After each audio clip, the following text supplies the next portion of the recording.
মুখং করোতি বাচালং পঙ্গুং লঙ্ঘয়তি গিরিম ইয়তি কৃপতমহং বন্দে পরমানন্দমাধবম। বশংসি জীর্ণানি যথা বিহায় নবানি গৃহ্ণাতি নভপরাণি তথা বিহায় শৈলানি জীর্ণা নন্নানি সংজাতি নবানি দেহি নন্নমি সিন্দন্তি শস্রাণি নন্নমি দহতি পাবকো ন চৈন্নং প্রদেহন্তি শুষয়তি মাম। যুগবতার পরম প্রেমময় ভগবান শ্রী শ্রী ঠাকুর অনুকূলচন্দ্রের শ্রী পাদপদ্মে আমার সহস্র কোটি প্রণাম। আজকের এই ধর্মসভার সম্মানিত সভাপতি, আমার সম্মানিত অন্যান্য অতিথিবৃন্দ, স্থানীয় এবং দূর দূরান্ত থেকে আগত আমার অত্যন্ত পরম শ্রদ্ধাভাজন নররূপী নারায়ণ এবং শ্রুতি নারায়ণ মণ্ডলী, সকলকে আমার অন্তরস্থল থেকে সবার শ্রীচরণে আমার প্রণাম। প্রেমময় ঠাকুর তার অমৃত বাণীতে তিনি বলছেন, বাসতে ভালো এসে রে তুই, বাসতে ভালো কাকে, বিনিময় তাই পাবি মজলি নিয়ে চাকরি। আমরা পৃথিবীতে আসছি, কি জন্যে পৃথিবীতে জন্মগ্রহণ করেছি, আবার আমরা একটা বিশাল জীবন, সুন্দর একটা জীবন, শিশু, কিশোর, যৌবন, বৃদ্ধ, এত বড় একটা জীবন উপভোগ করার মধ্য দিয়ে আবার কি পুঁজি নিয়েই বা আমরা পৃথিবীতে বিদায় নেব? এই প্রশ্নের উত্তরেই আমাদের ধর্ম, নীতি নৈতিকতা, আদর্শ, মহৎ, সদ্গুরু গ্রহণ ইত্যাদি ইত্যাদি বিষয় আমার সম্মুখে এসে হাজির হয়। এখন সময় প্রায় ৩টা বাজে। অনেক মায়েরাই, দাদারাই, ভক্তবৃন্দ অনেকক্ষণ ধরে বসে আছেন। এই মুহূর্তে প্রয়োজন আমাদের প্রসাদ গ্রহণ। প্রচন্ড পেটে খিদা। এই সময়ে আমরা যত ভালো কথাই বলি না, কিন্তু এখনো ভালো লাগবে শুধু একটাই, সেটা দুটো অন্ন দিয়ে আমার পেটকে, আমার জীবনকে, আমার মনকে শান্ত করা। তারপরে ২-৪টা কথা বলেই আমি বিদায় নেব। এই প্রশ্ন থেকে আমরা পৃথিবীতে জন্মগ্রহণ করেছি, আর ছোট্ট শিশু থেকে আরম্ভ করে এত বড় একটা জীবন আমরা অতিক্রম করি পৃথিবীর একটা বড় অবস্থান এর মধ্য দিয়ে। আর এই অবস্থানের মধ্য দিয়ে আমরা যখন সঠিকভাবে সময়কে ব্যবহার করতে পারি, তখনই আমাদের জীবনে আসে শান্তি, আনন্দ, সার্থক, সাফল্যতা। ঠাকুর বিশেষ করে মৃত্যুর কথা বলতে গিয়ে আমাদের প্রার্থনায় ঠাকুর সুন্দর ছন্দের আকারে তিনি মন্ত্র উচ্চারণ মধ্য দিয়ে বলছেন, মৃত্যু যিনি জীবের জীবন বৃদ্ধির লাভ করে স্থায়িত্বকে নিঃশেষ করিয়া দেন, আমি তাকে নমস্কার করি। প্রেমময় ঠাকুর অনুকূলচন্দ্র মৃত্যুকে নমস্কার করেছেন।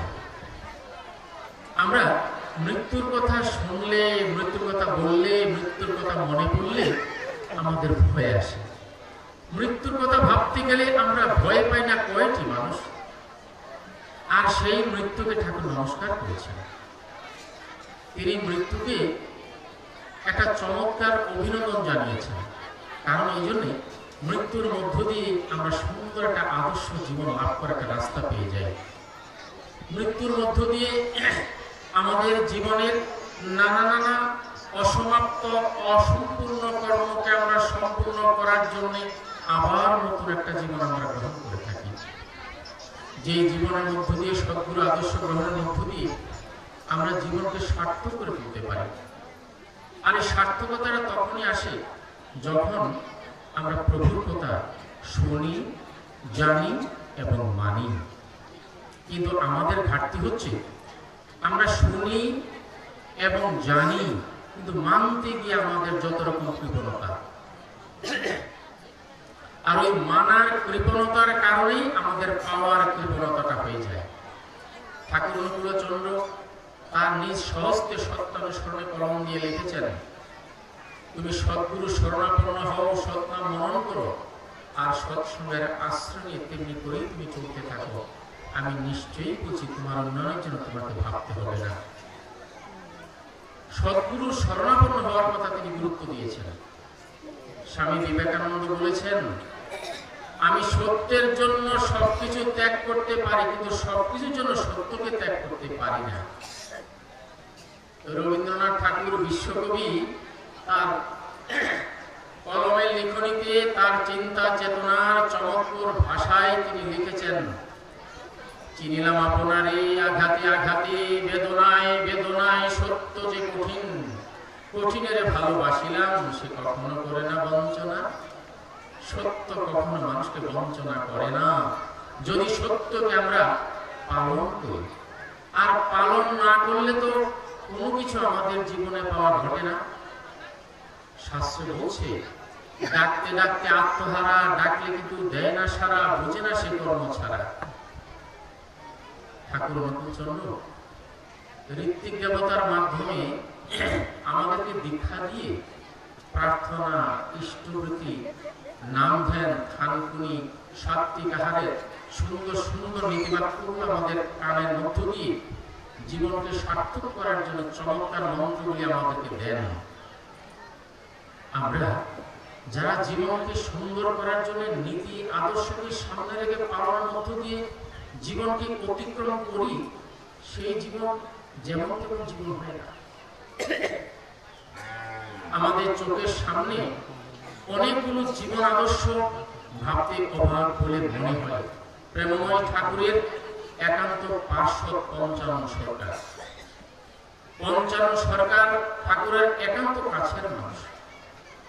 তিনি একসময় ধর্মে অবিশ্বাস ছিল, ধর্ম বিশ্বাস ছিল, ধর্মকে মানতেন না, এবং জীবনের কোনো না কোনো একটা সময়ে অবস্থায় এসে এক বন্ধুর সাথে তিনি ঠাকুরের কাছে আসেন।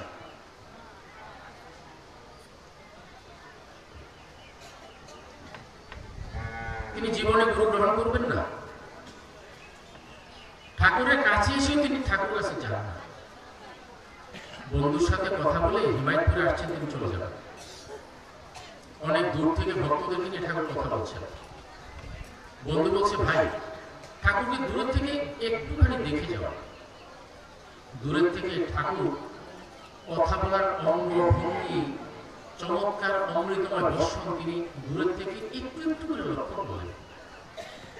লক্ষ্য করতে করতে এক পর্যায়ে ঠাকুরের কাছাকাছি আসলেন। ঠাকুরের এই চমৎকার জ্যোতির্ময় একবারে অত্যন্ত সুন্দর দেহ কথা শুনে তিনি মুক্ত হয়ে যান। 3 দিন ঠাকুর বাড়িতে থাকেন। যে মানুষটি কোনদিন দীক্ষা গ্রহণ করবেন না, কলেজের শিক্ষকতার পাশাপাশি তিনি বাড়িতে এসে তাস খেলেন। অবসর সময়টা তিনি তাস খেলে সময় অতিক্রম করেন। আর এই মানুষের জীবনে তিনি অসুর হয়ে, শিক্ষিত হয়েও তিনি অসুর হয়ে ঠাকুরের কাছে এসেছিলেন। আর জীবনের শেষ প্রান্তের কথা আমি বলি, সময় কম বলে কথা লম্বা করছি না। শেষ সময়ে ঠাকুরের কাছে একটা বিশাল সময় তিনি অতিক্রম করার মধ্য দিয়ে তিনি দিন রাতে আমরা 24 ঘন্টা হিসেব করি। 24 ঘন্টার মধ্যে তিনি 22.5 ঘন্টা পরিশ্রম করেছেন। 1.5 ঘন্টা ঘুম, পায়খানা, প্রস্রাব সমাপ্ত করেছেন। ভাবতে অবাক বলে মনে হয়। রাতে দিনে 24 ঘন্টা, ওই 24 ঘন্টায় 22.5 ঘন্টা তিনি পরিশ্রম করতেন।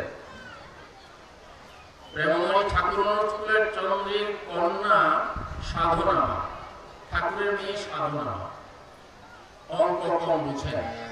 ঠাকুরের কাছে গিয়ে বলছেন, বাবা আমি অঙ্ক কম বুঝি, অঙ্ক বুঝতে খুব কষ্ট হয় আমার। পঞ্চানন্দা শুনলাম খুব ভালো অঙ্ক পারে, একটু আমাকে বলার না, খুব ভালো হতো। ঠাকুর বলছেন, বল না কি? বলে, আমি বলছি কিন্তু না সময় নেই। রাত 1:30টায় তিনি বেশ শেষ করেন স্টুডেন্টদের, আমাকে পড়ার সময় নেই। বলে, আমার কাছে নিয়ে আস। পঞ্চানন্দা ঠাকুরের কাছে গেলেন, বলেন, পঞ্চানন সাধারণ একটু পড়ানো যায়? বলছে, ঠাকুর বলছে সময় নেই। ঠাকুর বলছে, সময়টাকে টেনে লম্বা করা যায় না? বলছে, ঠাকুর সময়কে আবার টেনে লম্বা করে কি করে? বলছেন, যখন ঘুমাস তখন খাওয়া, পায়খানা, প্রস্রাব ইত্যাদি সময় থেকে 2-1 মিনিট করে করে আনা যায় না? ঠিক আছে, এবার সাধনা মামনিকে লেখাপড়ার জন্য, অঙ্ক করানোর জন্য রাত 1টার সময় তিনি সময় দিলেন। রাত্র 1:30 মিনিটে পড়াশোনা করা ধৈর্য বিষয়। 1:30 মিনিটে সাধনা মামনি পঞ্চানন সরকার কাছে পড়তে আসলেন। তিনি নিয়মে অঙ্ক করাচ্ছেন। 2-3 দিন অতিক্রম হয়ে গেল। সাধনা মামনি দেখলেন পঞ্চানন্দা মনে হয় যেন ঘুমাচ্ছেন, আবার অঙ্ক আমাকে করাচ্ছেন, কিন্তু লজ্জা কিছু বলছেন না। একদিন একটু বললেন, দাদা আমি কি একটা কথা বলবো? হ্যাঁ মা বলো। বলে, আমাকে তো অঙ্ক করাচ্ছেন, আমার মনে হয় আপনি ঘুমাচ্ছেন। বলছে, তোমার অঙ্ক ভুল হচ্ছে না ঠিক হচ্ছে? অঙ্ক রেজাল্ট মিলছে? মিলছে। তুমি অঙ্ক বুঝতে পারছো? হ্যাঁ বুঝতে পারছি। সমস্যা কোথায়? বলছে, তার জন্য আমি বলিনি, আমি বলছি আমার মনে হয় আমাকে অঙ্ক করার কিন্তু পাশাপাশি আপনি ঘুমাচ্ছেন। পঞ্চানন্দা এসে বলছেন, তোমার এই অঙ্কের জন্য যতটুকু জাগ্রত থাকার দরকার ততটুকু জাগ্রত থাকে, বাকিটা আমি ঘুমাই। তাহলে কতটুকু নিয়ন্ত্রিত ব্যক্তি হয়েছেন? রাত্রে কাজ শেষ করে তিনি ঘুমাতে যান। ঘড়িতে অ্যালার্ম দিয়ে রাখেন, কোনো না কোনো কারণে যে নাম ধ্যান থেকে নির্দিষ্ট সময় থেকে আমি উঠতে না পারি। তো ঘুম শেষ হয়ে আসলো, অ্যালার্ম করে ঢং ঢং করে বেজে উঠলো। বলছে, তোমাকে বাঁচতে হবে না, আমি সজাগ আছি, তোমাকে